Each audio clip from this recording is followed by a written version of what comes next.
NFL Week 1 overreactions here on a Monday. My name is Harrison Graham. Welcome into Verts. Obviously, we got the 49ers and Jets here on Monday Night Football, but the rest of Week 1 has come and gone, and I've got my top 5 overreactions from this week that I'm going to present to you and kind of discuss here on today's show. I got a little challenge for you guys, though. With Monday Night Football being tonight, if we get 25 subs or more from this video today, you'll have a few hours, obviously, I will do a 49ers Jets postgame show. If not, we'll just be back tomorrow with our regular scheduled programming, but I've been doing some of these postgame shows at night. Requires, obviously, some late night filming and whatnot. Happy to do it. Let's get more people on the channel, though. It's free. Go ahead and subscribe to the channel. All right, overreaction number 1. I think the Steelers need to keep rolling with Justin Fields, at least for now. And the reason is he took care of the football. The Steelers won the game. Why mess with anything right now if you're Mike Tomlin? I'm not going to sit here and act like Justin Fields had some generational performance. They kicked 6 field goals and won 18-10 against Atlanta. But Justin took care of the ball. He had over 200 total yards, 17 of 23, was pretty efficient. Now, if you look at his passing chart, the same limitations we saw in Chicago showed up once again. All his throws either downfield or outside the numbers. He does not attack the intermediate over the middle part of the field. But if he's playing turnover-free, timely scrambles, moving the chains, and you lean on that defense, I think you can have success if you're Pittsburgh. Now, are you going to win a Super Bowl this way? Probably not. But are you going to win a Super Bowl with Russell Wilson? I don't think so. Here's the problem. You go back to Russ, and it's bad, and you lose a couple games. You got players looking around. It's like, what are we doing here? Why did we switch off? And I know that they named Russell Wilson the starter. Who cares? It's not like the guy tore it up in training camp and in the preseason. Roll with Fields for another week. You don't even have to say he's our guy moving forward. Just say, yeah, Russ, he's still nursing the calf. He's not 100%. With him at his age, we're gonna hold him out for now. Even if in the building you're like, yeah, we're actually rolling with Fields, even though Russ is healthy, you can present it that way. That's perfectly fine. I just think if you're Pittsburgh, got a lot of young guys in that room, especially offensively, like, I want to keep playing with Fields if I'm George Pickens. I just had a nice game with him. I'm not trying to switch things up. And we might have overvalued Atlanta just a little bit, but at the end of the day, that's a nice win on the road for Pittsburgh.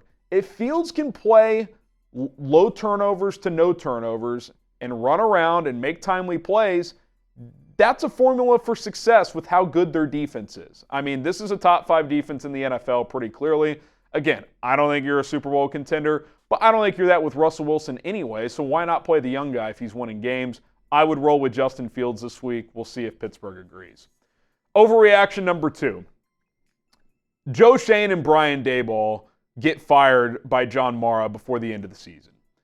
John Mara had about as brutal of a weekend as you could possibly have.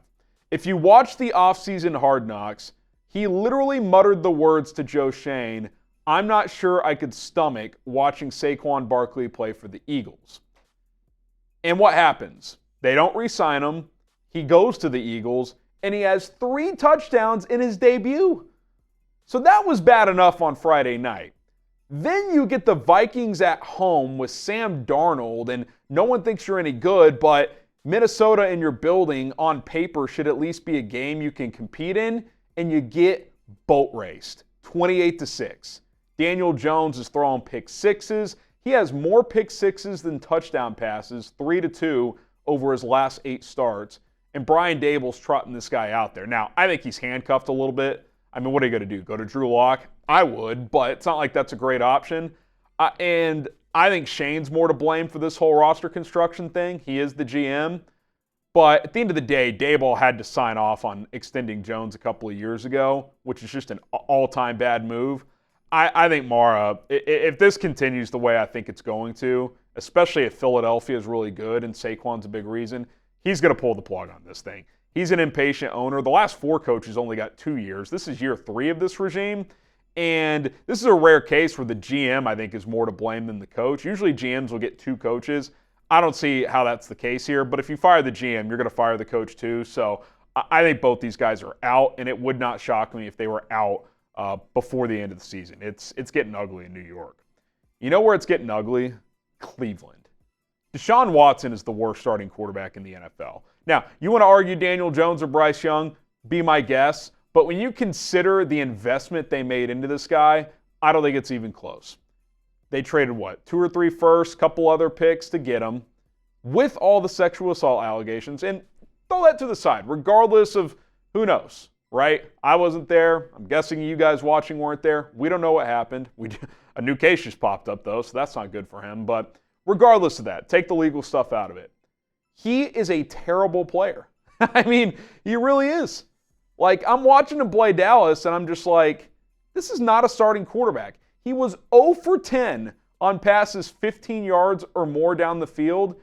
That is the worst 0 for performance in those yardage situations since they were tracking it starting in 2006.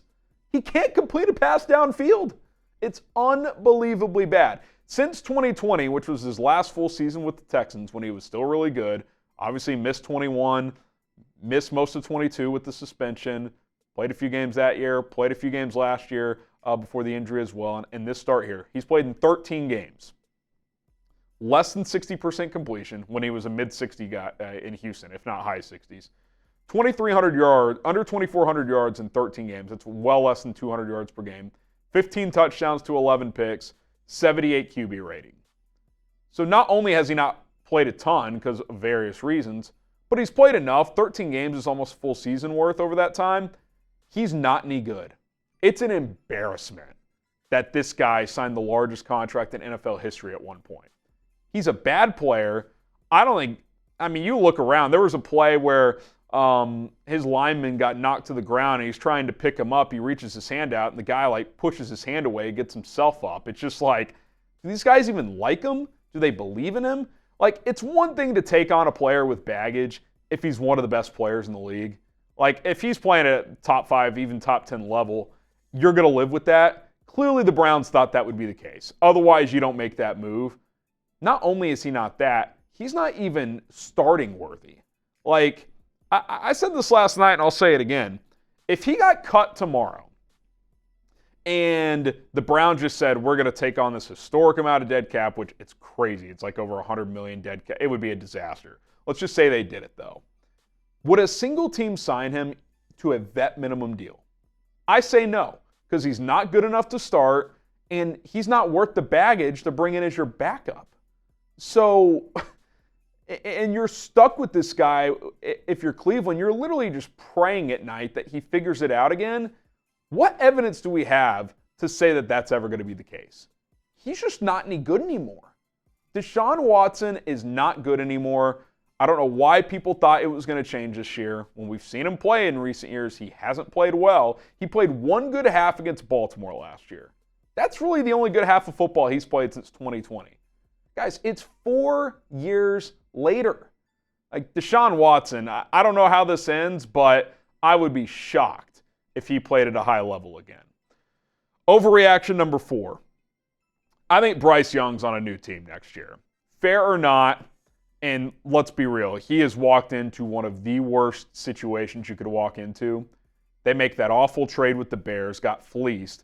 He's working with slow-ass Adam Thielen and no offensive line. They fire Frank Reich 12 games in or whatever it was last year. Bring in Dave Canales, who I like, but he looked worse in week 1, excuse my alarm there, than he did most of last year. He doesn't look like a guy who's progressed. I get the Saints are a good team, but good defense especially. At 13 of 30, buck 60, 2 picks, passer rating under 33.